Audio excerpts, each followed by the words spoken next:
Good morning friends. स्वागत आहे तुमचं आजच्या प्री मार्केट रिपोर्टमध्ये. तर मग चला सुरुवात करूयात आजच्या प्री मार्केट रिपोर्टला आणि जाणून घेऊयात की आज मार्केटमध्ये काय होऊ शकतं. तर सगळ्यात सुरुवातीला आपण पाहूयात ते म्हणजे युएस मार्केट. युएस मार्केट हे पुन्हा ऑल टाइम हायला आहेत, म्हणजे तिथेही काही प्रॉब्लेम नाही. आणि ग्लोबल न्यूज जर पाहिलं तर आपल्या मार्केटविषयी कुठलीही निगेटिव्ह न्यूज आत्ता तरी हातामध्ये नाही आहे. आता जर आपण एशियन मार्केट पाहिले तर ते मिक्स आहेत, काही अप काही डाऊन. आणि जर स्पेशली जापनीज मार्केट जर पाहिलं तर ते 40,000 आता क्रॉस करत आहे 40 वर्षानंतर. त्यामुळे ते मार्केट पूर्णपणे बुलिश आहे जापनीज मार्केट, आणि तेही जगाला बऱ्यापैकी सपोर्ट करते. आता येऊयात आपल्याकडे. तर मित्रांनो, ॲक्च्युली आज मार्केट चांगलं गॅपअप ओपन झालं, परंतु आपल्याकडे शनिवारी काही ट्रेडिंग सेशन होतं, मॉक ट्रेडिंग सेशन. त्यामुळे मार्केट चालू होतं 2 तास, आणि त्यामुळे जो काही प्रीमियम आज गेन होणार होता तर तो शनिवारी गेन होऊन झालेला आहे. त्यामुळे आपण जर पाहिलं तर जे काही पूर्ण दिवसभरातलं मुवमेंट होतं ते शनिवारीच होऊन गेले.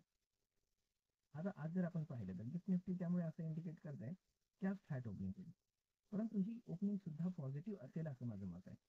कारण मार्केटनं ऑल टाइम हाय बऱ्याच वेळा ब्रेक करण्याचा प्रयत्न केला की ज्यामध्ये ते सक्सेस होत नव्हतं, आणि आज एकदम ऑल टाइम हायच्या शेजारीच मार्केट आहे, इव्हन ऑल टाइम हायलाच आहे. त्यामुळे इथनं जर मार्केटनं एक थोडंसं कन्सॉलिडेशन करून जर ब्रेकआउट केला तर एक चांगला ब्रेकआउट आपल्याला पाहायला मिळू शकतो, आणि अपसाईडला जाण्याचे चान्सेस चांगले आहेत. यामध्ये जर आपण पाहिलं तर जवळपास सगळेच इंडेक्स हे ऑल टाइम हायला आहेत, परंतु बँक निफ्टी मात्र स्ट्रगल करते. म्हणजेच काय, जर तुम्हाला एखादा मुवमेंट पकडायचा असेल तर तुम्हाला बँक निफ्टीवरती लक्ष द्यावं लागेल. त्यामुळे जर सगळे इंडेक्स चालू लागले, स्पेशली निफ्टी जर ऑल टाइम हाय क्रॉस करून वरती जायला लागलं तर साहजिकच आहे की HDFC सारख्या बँकमध्ये मे बी शॉर्ट कवरिंग येऊ शकते.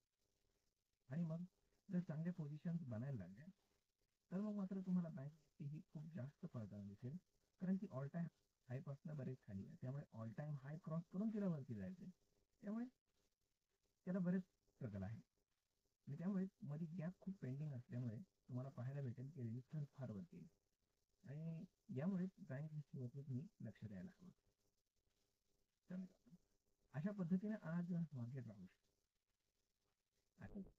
सध्या तरी डाऊन साईड कुठलीच नाहीये, आणि जर तुम्ही मंथली ओपन इंटरेस्ट पाहिला तर तो 23,000ला सगळ्यात जास्त आहे. म्हणजेच काय, तर आता जे कॉल रायटिंग आहे ते 22,500 वरनं 23,000वरती शिफ्ट झालंय. जे नेकेड कॉल ऑप्शन रायटिंग आहे ते मंथली बेसिसवर, म्हणजे जे मोठे प्लेयर्स आहेत खूप मोठे, तर त्यांनी ॲग्रेसिव्हली तिथं कॉल रायटिंग केलेलं आहे.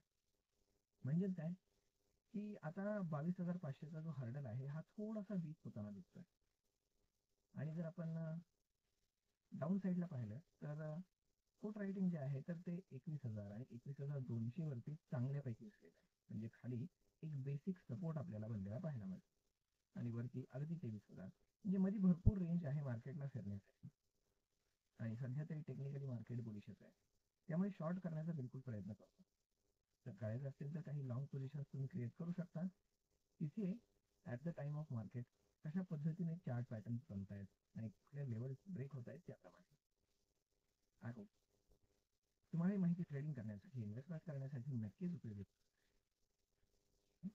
आपण भेटूयात पुढच्या एका नवीन व्हिडिओमध्ये. तोपर्यंत धन्यवाद.